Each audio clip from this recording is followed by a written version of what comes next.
गोटा गर्दा फाड़ देना है। काल कर फ्रंट पेज में खाली सूर्य मंदिर का नाम होना चाहिए, ठीक है? प्रभात हो या इंस्टा कुछ भी हो, पूरा भर देना, रंग देना, ठीक है? सबके गणतंत्र दिवस का भी बहुत बहुत बधाई है, शुभकामनाएं हैं। हमें खुशी और उल्लास में भूल गई कि आज गणतंत्र दिवस भी है। बहुत बहुत धन्यवाद। चलो ए भाई जोरदार डांस करना है क्योंकि कैमरा पूरा आप ही की तरफ फोकस है, ठीक है? और इधर लड़की पार्टी डांस नहीं करेंगे, पूरा डांस करिए, इतना डांस करिए ना कि लड़का लोग आप लोग के सामने कुछ ना हो। ये लोग का हरवाना है, ठीक है? चलो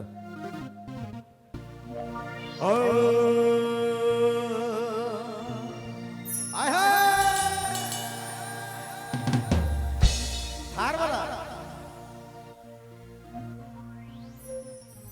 थार वाला गीत, एक दो गीत कर बात, एक दो गीत कर बात। अरे हवा लगा दे सहिया, अरे हवा लगा दे, अरे फिर पे भी कर लौटा दिया, अरे हाथ में खटा दिखा, अरे धुकी धुकी ये सहिया लगा दे।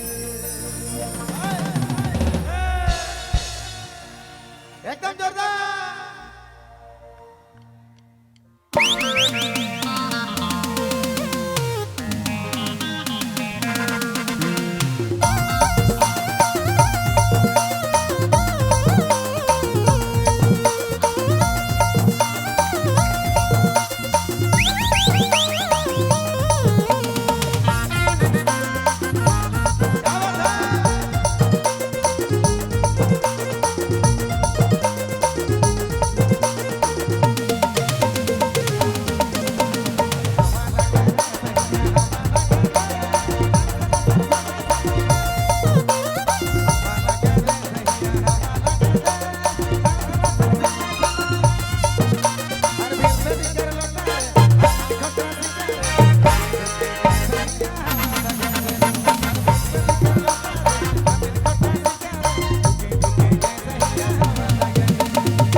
ये बाप रे बाप लड़की मने बाबू आप जेंट्स तोरे में लेडीज से नहीं पारवा पहला बात हर महीना 2,500 कोई उपाय न खे अरे मैया सामान योजना 2500 रुपया देखा अगर तोहरे के बराबरी करे है तो तोहरे के सरकार के विरुद्ध जाए पड़ी कम से कम एगो क्वार्टर और चखना का दाम हो जाएगा हम लोग के लिए भी है ना 25,000 भैया पुष्पाराज उठे गर्दा उड़ा के झुके गर्दा उड़ा के ये भगवान मिल लो मैया 2500 मिल लो